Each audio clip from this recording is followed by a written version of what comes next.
Hey guys, welcome back to another YouTube channel of Hacker Sarah Stewart. Yes, as you saw, you can find me with a little statue here, but it's not referred to me, it's referred to the story that I picked for you today, which really deserves an Oscar. Why does it deserve an Oscar? Well, because it really happened to me. That's a really true story. Basically, as soon as I got into a mysterious cases, into stranger attitude or strangers documentary things, that I noticed the interest of the people in speaking about conspicuous and maybe not totally explain super real things happening around the world, which is my special concern, even not only in film production, but also because it really is something that really occurs to me. And I would love to change from this point of view the process and the perfection of this channel, as I'm a very practical person, and what I aim here is to favor a situation of typical atmospheres, like in a detective stories or something like that. So I really wish that you could look into my channel this day, because we are gonna start to talk about mysterious presence in Florence. Yes, I'm recording this kind of clip at the moment in my room. Actually, I have a flat in a sort of little flat, which I'm trying to renting at the same time. So because I cannot access to the city of Los Angeles, so I'm in the nearby of that. But it's not because I'm here that I would love to tell the story. That's a different part of this, that's a different motivation, different reason. I would really love always to stick into that, but the point is that I would love to interpret it today. It's totally unusual. Well, it all started when I was studying in Florence, basically, and I was getting my degree in art, fashion and design, photography and new media, which is the kind of film that I'm specialized to. And when I was there, I basically rented the places as any other mates or any other girls or boys. They're trying basically to get into the access into life. They're getting to having a position in the working field. That's basically what I did. And you know what happened? Well, when soon I arrived at the flat, the landlord tried to teach me how to behave, how to pay attention to the other people around me, and how to react with the neighbors, basically, because it was a very close, narrow places into the center of Florence dome. So it was an historical places, because it was owned before by the Ghibellini, and if you know exactly the story between Guelfi and Ghibellini, you will understand that it was a kind of religious kind of sector. It was a religious movement and a political also position. And from that I learned that my flat was basically owned before in a historical event precious century to one of the most iconic most iconic group of religious sectors in Florence as well, during the civil war of Guelfi and Ghibellini, of course. That's what I'm trying to explain to you. So the house has a very important related background about other things that were related specifically to the engagement and to the development, of course, of this its realization and at the same time of its birth. And the way it was building and structured before, it really reminded to a very 18th, 19th century kind of topic, kind of area, kind of mysterious room. And for the ancient furniture, the obelisk, the pattern, and the way that it was well decorated all over with martyrs makes me think that it was basically possessed before by a rich family, probably not a rich family, but sincerely by a middle class family. And it all started with this contract. I need that. I need to stay there to finish my study, to start it actually, because I was previously with other two girls. But what happened with those two girls is that they were very friendly, positive person, but I didn't find completely myself, as I was also passing through a difficult story of my life. And then I decided to move to this kind of flat for the last years of my graduation. And you know what happened? It all started in October, in a very, we can say, rainy and humid day. I was basically coming back from my always hard-working scenario situation, my scholastic group and my scholastic classroom, when I was getting on the ladder and I found 3 frogs. Yeah, the animal, you know, that green kind of mistress that always visit and lure it, but that I almost liked and respect with all my concern by standing farther from it. They were staring at me, and they were completely disposed each by each, one all over my letters. And what first times when I look at them, I first sucked at it. And I said, okay, to the basically I had a neighbor who was we can say was a Bangladesh shop, and I asked him to help me to remove the frog from my letter. And he was fine and said, yes, of course we have to do that. And basically he tried to help me, then he took the frogs away and I was completely fine. But what I remember from that October time is that they were like disposed in order, each by each. Each of them, they were one over one ladder, one step ladder. And they were in perfectly order. So that's what I was basically thinking, that the landlord was playing with me, or basically there was someone in that party which would have also been the obnoxious, we can say capricious neighbor in front of me, because she had a particularity and she had a peculiarity of interacting with me. And I was also thinking that she was part of the problem from a point of view, but I never said expressively. But that the things started getting worse. And I truly believe that what I'm trying to explain to you can be as well considered as paranormal. I want to make a preview about all of this. I'm not funny, I'm not like a person that wants to show up by speaking of supernatural things. It's not something that I have happen. I always try to avoid this kind of conversation. I'm fascinated by what I don't know, because I would love to explore more. I would love to study it. I would love to have the possibility to get deep into that, as the Inspiegabile does, with this kind of channel, with this unexplicable but still interesting content. I don't want to emulate him, but that kind of succeeding occurs, and that kind of episode and anecdote that I have was definitely something that I couldn't get rid of, because it was part of my life. It signed me, and I cannot stop believing that there was a kind of sign in that houses. But then it didn't finish there. So coming back from the point where I let the frog, my first perception was that I had 3 options in my mind. First of all, in October, we usually had more possibility for animals to get into humidity, and frogs coming out of the swimming pool. It was basically something pretty normal if we think about that, because I was exactly living next to a gay club at the same moment, and this gay club was provided with a swimming pool, whatever. So you can even imagine my situation.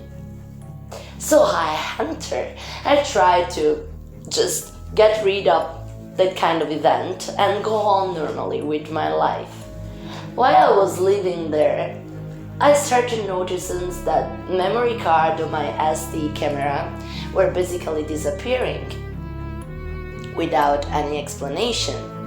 I couldn't find them for more than 3-4 days, and then I found them in other position over furnitures that I never let them, inside of like I can tell you, I was thinking about myself because I'm also a bit absent-minded that it was my fault, because sometimes I have to run faster, I had to cross the bridge, I had to overpass Ponte Vecchio, so it was very easily to lose something. Why not?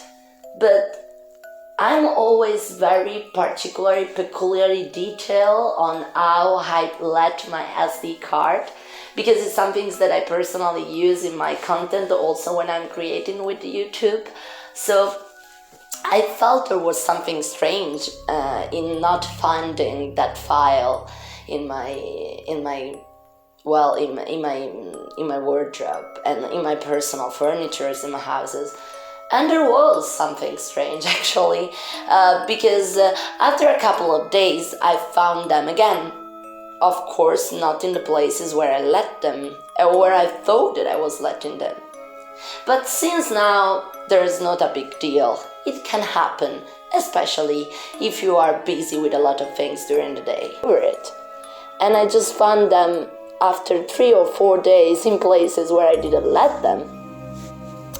I had, as I was telling you, a very curious and I can say also a bit irritating neighbor. She is the kind of lady that doesn't want to have people around that are completely new, ruining her kind of quiet, modest places. But she couldn't be there exactly inside my house. Still, I had to admit that my agent said that the landlord had a strong relationship with her. So maybe she was there to control and to check that everything was going fine. But it was never happening to me that someone entered voluntarily into my room trying to get things. I couldn't believe she was here. And I will explain you why. Because I found again the SD card, but in other places, in places where I didn't let them again, in over furnitures, exactly at over the piano lessons, exactly where I let my piano, next to the ceramic, next to the tissue of the kind of paintings that I found hanged on the wall. There was always something coming up. And I truly saying to you these words not because I'm a devil, Vatican, I'm not satanic or that kind of, injuries around that. I'm not even 100% Catholic, because I'm a bit agnostic if I have to be honest with you. But I truly respect religious and I truly respect movements of any kind. I just simply had a sensitiveness. The sensitiveness was super real. Also because while I was studying and I was finishing to attend the school, I also passed after that through a very difficult time, because I was splitting up with my boyfriend, who was Polish, and he had a very harsh past. It was personally related to the street, and I tried to help this person because I truly believed in the power of love. So yeah, I was a totally different person from now. But you have to believe me that it was also the most difficult period of my life. And also, I had to, in addition to that, I spent most of the times going out, staying with friends, shooting, doing installation, trying to reach my point, to be determined to get my level, try to get to an agency, trying to work to get what I really want. And trying to perceive something that right now I'm always still fighting through that, which I would love to win one day. And it's next to me, close to my hands and close to my heart. And then what happened is that basically lights start moving. I mean, what I'm trying to say specifically is that I remember that I switched off and switched on the lights in my room, and something was basically changing every time. The lighting effect of my house were controlled by something else. I remember to switch off the lights in for example, in the little monolocal that I was having. So it was one local houses, and I had this living room. The living room was always the living room was always in general switched off. But the fact is that the room inside, lights were disposed in a different level, switched on, switched off. They were playing with me. They were fooled. And I wouldn't know if that was an advertising campaign to say, go by yourself and get off my way. But if that was a joke made by the landlord just to get rid of me, and for what kind of explanation she would have done that, then I became pretty rough. I called the agent and I said to her, things are happening in this flat, in this little local, which I remember also the address was Via Guelfa number 65 in Florence. She answered me, it's impossible because the landlord now is in Brazil and she cannot basically enter into your house. Nobody could have access. You are the only one having the key, despite for the neighbor. But the neighbor doesn't enter there because she doesn't have the copy of the room that you're having. She's only having the copy of the other door. There's this accent, but not exactly on my apartment. So I started getting very upset. Also, I used to play piano at 10 p.m. or 12 p.m. during the night, so it was possible related to the fact that also the music was igniting something particular. Then I stopped even playing the piano at 10 p.m. during the night because, of course, it was the time that I was finishing my study, that I was finishing all my efforts, and the neighbor wasn't completely happy about it. But I never play piano in a very humorous or rewarding, roaring way. It was just a hobby. It was just my artistic side was expressing itself after a very tough, difficult days in which I was always focusing onto hard work, onto issue. And well, I guess that the thing is that if you are a very sensitive people, I don't suggest to go on listening to my story. But if you are a sensitive people, but you can always see the logical side, then maybe I would have rather recommend to see that, because it might be interesting for you to get to the other part where you can wondering whether or not presents are existing. I have to be honest with you. I don't fanaticate, I don't populize. I'm not sensitive, emotional, involved in everything. But I do believe in spiritual presence. More than that, I believe in Einstein, I believe in the theory of the multi-universe, I believe in energy. That's true, because what I can tell is that there is something, but I cannot specify the entity of it, and still taking in consideration that all the science is based upon the time, and the time is the only thing that we cannot access and we cannot control. I truly have a personal statement about this. The poem was going even heavy. So one day I started doing couch surfing. I invited people into my houses because I wanted to have more friends and stay connected when I was going abroad. And I invited one of the boys that you're going to find also in this channel participating in one of my production, who is a great poet, rapper, and even now actor, and is called Joy the Burgess. And it was there it was basically sleeping into my house and was hosted normally. We were living fine for a couple of weeks.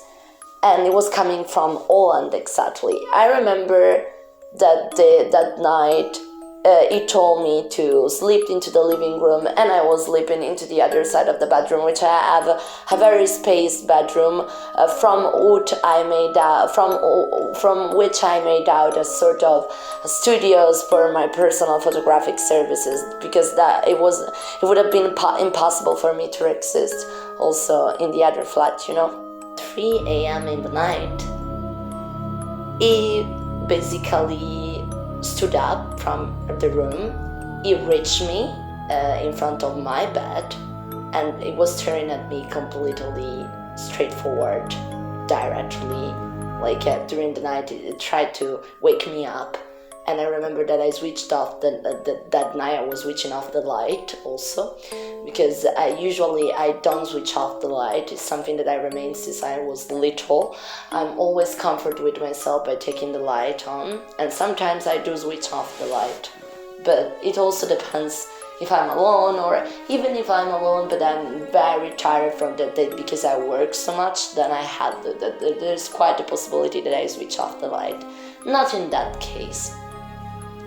Also, you have to know that my local powered kind of built thread, it was made in a very particular structured way to make you understand the perception of the quadrimeter of the area. I had the sort of terrace living room that was directly communicated with the terrace where the gay club, where you can finally see the seaside of the gay club. And I had always cats around the top of the floor making noises sometimes, but generally never enter into my room, of course, because I never get access, and I have a lot of irons dividing the platform, and by avoid the presence of the cat entering into my house. So that was a completely impossible way of perceiving the dangers of it wasn't exactly the answer of my problem. Then I had, once you enter in the living rooms, I completely renew, because if it wasn't for me, it was looking like the Adams family residence, which I tried to make it more modern, keeping its spaces and light, and try to get rid of paintings that were of 1,800, but not canceling them, just positioning them in one part of the storage closet, so that at the time that someone was passing by and the landlord would have probably come back, I would have repositioned in the way they were before. Then I enter into the living room, and what I personalized for my studio, for my instrumentation, where I put things, orderings that I was trying to getting orders by any means, by any situation. I remember that I had to pay also a crystal clear wardrobes, kind of mobile furniture that it was made by glasses, because once I touched it, then it crashed all over. So I had to pay also for that, but that happened. Especially, anyway, don't think about this. Well, he communicated with me, he reached me at my bedroom that was like this size, queen size bed, and he asked me, can I sleep with you? For one moment, I was thinking that was a trial, but I don't want to make high of myself. I don't think that I'm a very enormous, handsome woman. I just believe that it can happen to have attraction in that kind of situation, as we were very involved to each other. But he didn't say that because he wanted to sleep with me. He literally said, with a terrible, shocked gaze in his eyes, and he answered me because a book was slamming out from the bed, and a book finished fall down from the shelf, and I'm really getting panic, and I feel rumors around that living room. To be honest with you guys, I also heard it, but I didn't want to say that. In the moment that he was present in the living room, but also before in other circumstances, I heard noises. I really heard that. So I didn't say to him anything, so there was no possibility for him to get involved in something spiritual. But he felt something. And then he spent the rest of the night completely distant from me. So if it was really a man that was trying to flirt with me, he would have never asked me something similar, and he would have never hacked. He would probably try to touch me or try to get closer to me. Instead, I also tried to check, and there was a manual, which is like a sort of mathematical, more artistic manual based on architecture. It felt down, but I disposed in the way that it was impossible for him to fall down because it was disposed horizontally. So I found it really awkward that he finished out of the pavement, on the floor, you know? It really scared me. It scared out of all of me. I was asking myself, how could it possibly happen? The things of gravity and everything that is related to science implies that the manual wouldn't probably finished out the shelf. I repositioned it, and then the next day was normal as anything would really happen. Then the boy has to leave me because he had to go back at home and taking decision for his future, but I remain very great connection with him, and I really wish him all the best. By the way, going on with my stories, that's the part where we are you will start melting off your pants. There is a particular terrace which is also closest to my bedroom, communicating with to the other side of the bedroom. And there was but the fact is that it's impossible to reach the terrace because the garden and the curtains, basically the area is closed in a sort of residence, which collapse into creating this squared area with open space, because the rest were always rooms and apartment, and I could have seen the apartment next to me. I always had a strange. That was the last floor. I was exactly at before the last floors. I was exactly at one to the last floor up, and I had the sensation there were always noises over my storage. And the landlord said to me that the family wasn't present actually. They were always changing. Temporarily there was someone, but most of the times I felt wardrobe moving, furnitures creaking, things, children's. And I asked myself, how is that possible? Nobody was really there. I had always a kind of very narrow spaces where because the laddering was made in the way that there were like 3 entrances at the corner, and I had, before reaching to the last floor and right into my rooms, and before accessing to the real awkward room or whatever next to the rooftops, I had one closet door where there was always like Erasmus students changing every time, but I never actually had the family at the top of me. It was never documented, and the neighbors also affirmed there was no one there. But she also said to me that it was safer to me to go up floor for 2 options. One, because she didn't like to see what I was doing in the room, because basically she wasn't able to make her own affairs. And the other point is that it was safer for me to get upstairs for her concern. And when I heard that word, I started wondering why. Well, I just don't want to make you scared. I don't even want to sound unrealistic. I took things in a very light way when I was there. But thinking with the concern of now, I truly believe that I passed something that I cannot explain. If not by consulting with you guys, that you can always let your experience as well if you want. Of course, it didn't finish there. In my previous life, I faced anorexia. I was ill, and I'm not proud of that, but it helped me to reach more close-up psychologically concern, to reach a deep level of understanding with people. And I remember that the last promises that I made on myself is that I would always have tried to help people, especially in Africa, to do voluntary works at the end of the day when I finished to build all my life and all my project.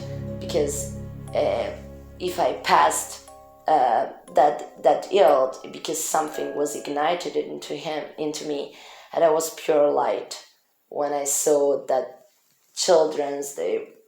that was only 28 kilograms maybe or less, of 7 years old, staring at the doctor I just barely see his arm when I was in the clinic. But it let me a strong connection with the human beings and the deep soul of them. In the meantime, I was doing my services. I was getting to know a model, and she was a very great English speaker, but a bit awkward kind of person, because she used to be psychological problems, and she used to shout very well, to be very jealous of me, to be the kind of prima donna situation that wants to control things.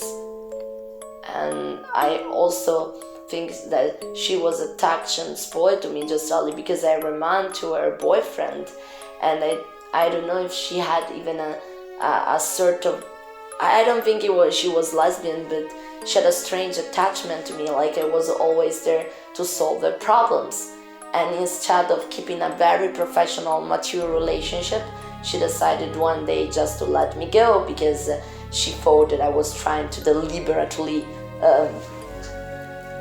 stole his idealistic musician boyfriend, where actually I didn't have any interest of him, if not a very respectful friendship. And so, well, I don't want to go further. She was very psychologically destroyed, also because she faced an abuse in her life. I don't want to deep down, but that evening was very upset, and she started shouting, she started screaming. So I said to her, stop, now is the time to stand still, just to stood up still, not to be afraid of your ex, not to be afraid of crossing the street for her. It was impossible for her to see beyond that, and she couldn't relieve from the pain also being abused by her ex-boyfriend. And probably she got an abortion. That's what she said to me. I don't want to mention the name, but the whole thing she said to me is very upsetting. I feel the damage inside of her like it was mine, but I couldn't say that was all the truth. For sure, a girl like me who experienced anorexia, and who saw a boy of 7 years old like craving the doctors for a piece of bread that he couldn't digest, and I was dieting on purpose. It always remain in your head, you know. It will always touch you. It will always remain part of you, even if you try to hide it, even if you try to avoid it. That's you, and you just have to accept the fact that it was a part of you. But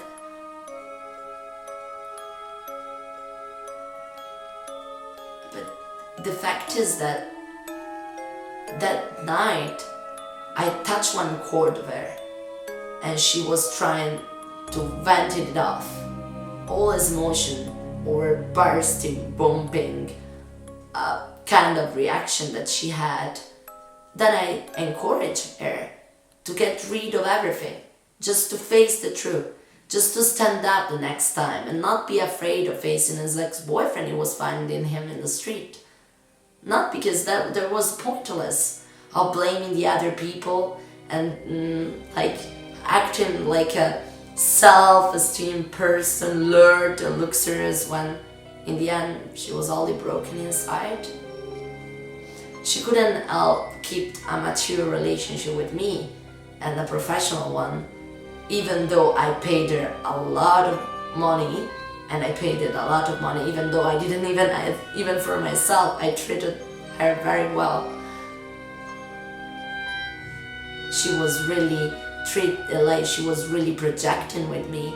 She was always trying to get at the point that she was trying to undertake me, you know.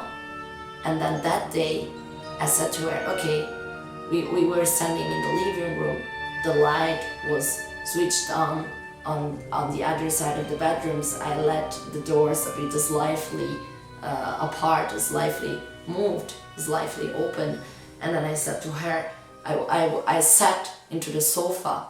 There was the library there. The other side in front of it, there was my computer. I said to her, stand in front of me, and she sat over the wooden chair. The rumbling. I don't remember how to say the swinging chair. Sat into the sofa, and I said to her, try to burst off what you have inside. Try to get rid of it. Try to explode instead of keeping that all inside. I will listen to you. You will just get down. We will try to face the problem. I will listen to you, and we will try to take it off. But I was saying in the way, as a normal psychology will do, which I'm not a psychologist was because I don't have a title, but I experienced things which could help me face psychology more. And when she was in front of me,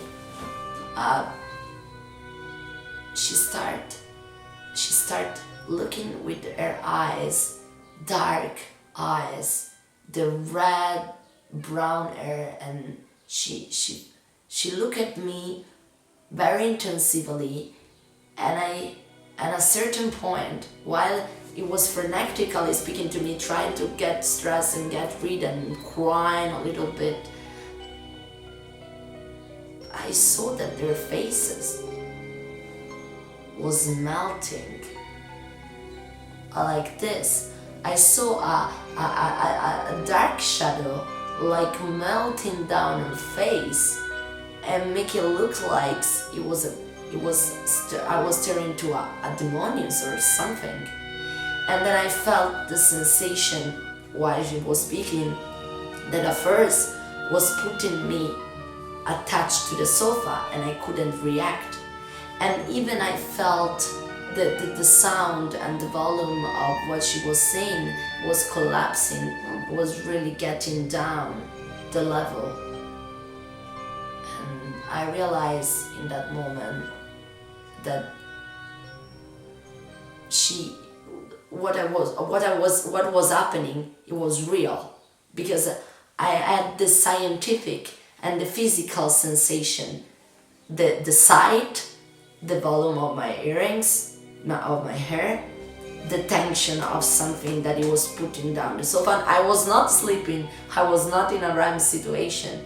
It was very 1 o'clock, maybe 3 in the night, but that was so intense. And after, while she was continuously speaking to me, she remained herself, but I perceived something different to her. And then the volume started getting higher again at the normal level, and the face returned normal, and even while she was sleeping, and that shadow went away.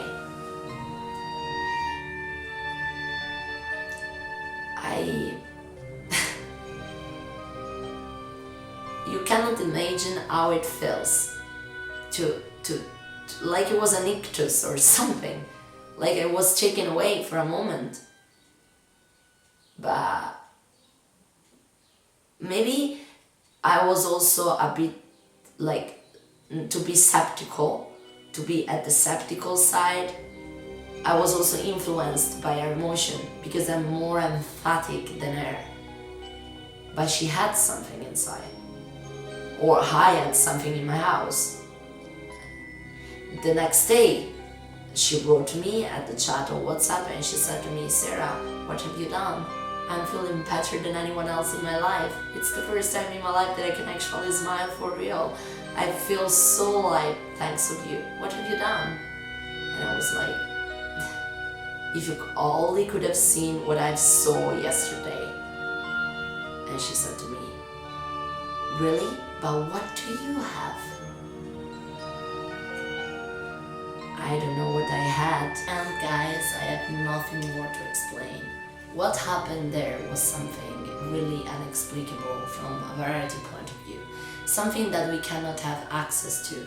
Doesn't mean that it doesn't exist. We have also to be humble in our life. What we cannot explain is not necessarily something that doesn't exist. What we cannot access to is not necessarily something hyper-realistic or even impossible to believe in. Maybe if Einstein was right and his wife was getting the point, then it will be rather more possible that we live in different scenarios, we live at the same time, in the same place, with different kind of hours and interaction, and with this different kind of relativity, and that in this moment, this room is also lived and issued and owned by another person, and that is doing another action. And I was simply sensitive to get into another frequency. That's a huge topic that I would love to explore even in my books, even in my studies and my writings. And I will be more than happy if you can share your opinion about this and you let your comments down below to the YouTube channel as well, to this episode. But before leaving with, of course, the invitation to subscribe every time at any hours, 24 hours a day, I would love to add you something else. From this experience, I learned that we can make things happen. Not because we are God, but I'm not saying that we have powers or magic, but it's truly a study that we have a 20% of possibility in our brain to get one things more useful, and we can explore the deepness of our thought. But we retain from it because we didn't train. We can change our life by simply change our attitudes. We can change our lives by simply changing our habits. We can get to success not because there is a specific formula for everything, because the other can teach us how to do that, but simply mentally discipline our brain to prepare for something else, to prepare it for it. But we have to commit failures every time. But also, if we can commit the negativeness of this world, we can also commit the positiveness. We just have to make the positives and the negative increment at the same times, to get the magnetism of getting something positive out of it. And that experience trained me a lot about how I can control my own emotion, and how my persistence and also my tenaciousness was able to get through a situation which I would have probably in other way be overwhelmed by a shadow of negativeness. And I think I also struggled against depression for a lot of reasons those days, not only because of coronavirus, but also because it remains something into me. But I know that I can concentrate that deep negative thought, take that out from my mind, and work for positive,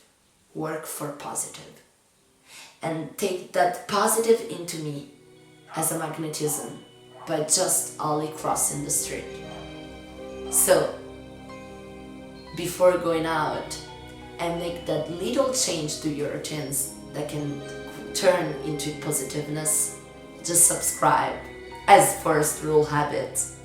and then go out and spread the positiveness of this episode as well. Thank you to hearing me, and see you the next week with another episode of Sarah Stewart. Stay connected, stay tuned, stay simply positive. Check you later.